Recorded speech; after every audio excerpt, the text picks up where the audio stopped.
Okay, there you go. 3 poles for the tripod. Nice solid ones. So now I have to tie the tops together, and I'll do a better job this time. You know, this is the first time I'm building teepees. I mean, I've started some already, and I'm learning already what the easiest way to do things is. And that's why I'm putting these videos up, so anybody who's interested in doing the same thing can see the mistakes I made and some of the tips I might have for doing it. And if an old bugger like me, 67 years old, can do it, I'm pretty sure younger folks will have an easier time of it.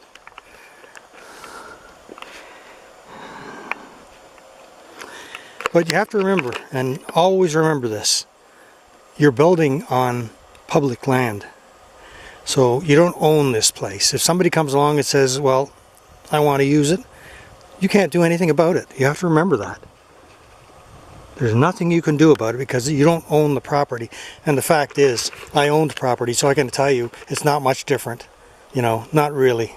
When you get down to the basics, you know, if you're not at that property all the time, someone will come there and they will use that property for whatever, hunting or camping or, you know, and they'll treat it like their own.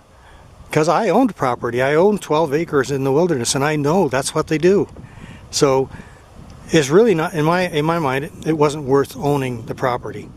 It's much better for me to find these beautiful places in the wilderness and just put up a semi-permanent structure like a teepee. You can take it down easy, you know, if you have to, and it doesn't impact the environment at all. You know, like I said, I'm just thinning out the trees a little bit and making room for the real nice ones like the white pines to grow. And yeah, so I know that if somebody comes along and finds it and starts using it, well, then there's nothing I can do except take it down. And that's what I would do. Because you might think, well, that's pretty greedy, me taking it down because someone else is using it. But that's not why I'm taking it down.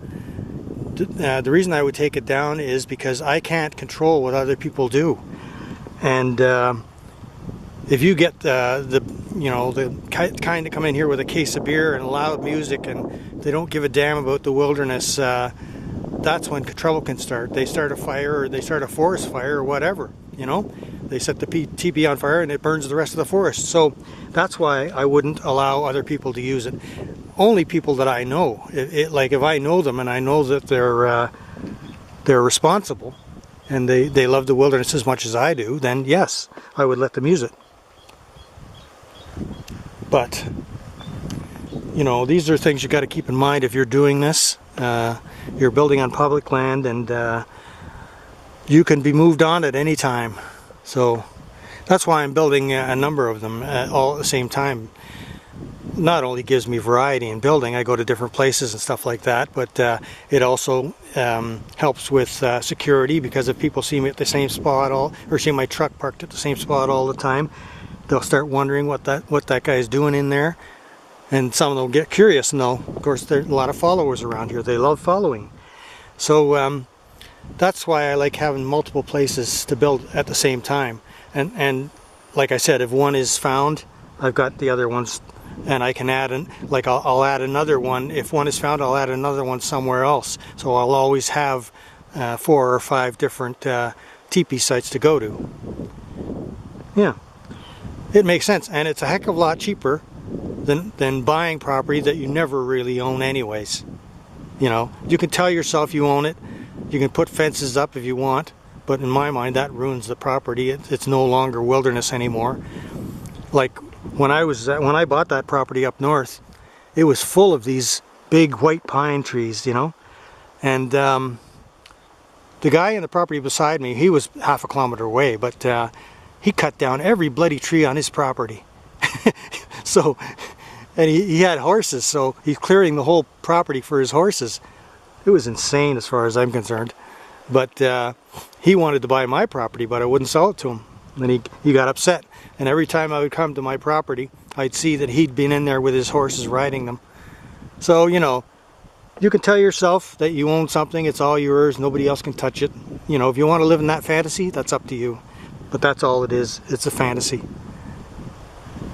To me, I'm much better off out here in the wilderness. I've got, you know, thousands and thousands and thousands of vast acres of wilderness I could build a wilderness teepee on. I'll never run out of places I could build them. You know.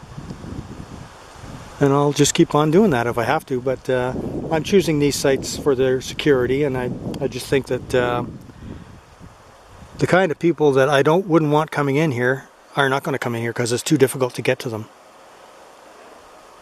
So, but like I said, if they do, I'll just take it down and go to one of my other teepees and start building another one somewhere else.